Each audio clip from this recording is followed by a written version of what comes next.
بسم اللہ الرحمن الرحیم۔ اس نے زیر لب پڑھا تھا اور پھر کانپتے ہاتھوں سے ایک اسٹروک لگایا تھا۔ وہ رنگ نیلا تھا، اس کی آنکھوں نے ہر رنگ پہچان لیا تھا۔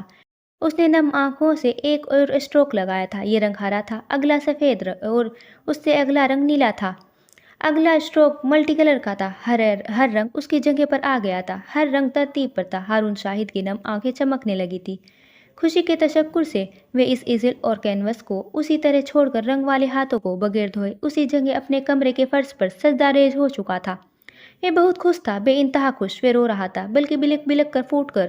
اگر اس سے ہارے لی گئی تھی تو اسے رنگ واپس مل گئے تھے، اس کو اپنی زندگی کی سب سے بڑی خوشی مل گئی تھی، سب سے محبوب شوق واپس مل گیا تھا۔ اس سے اگر ہالے سلطان لی گئی تھی تو اس کو ہارون شاہد تھاما دیا گیا تھا۔ اس نے اپنا ٹیلنٹ پا لیا تھا، اس نے خود کو پا لیا تھا۔ خود کو پا لینا سب سے بڑی نعمت ہوتی ہے۔ اب اس کو کسی اور کے محبت کے پیچھے بھاگنے کی ضرورت نہیں تھی۔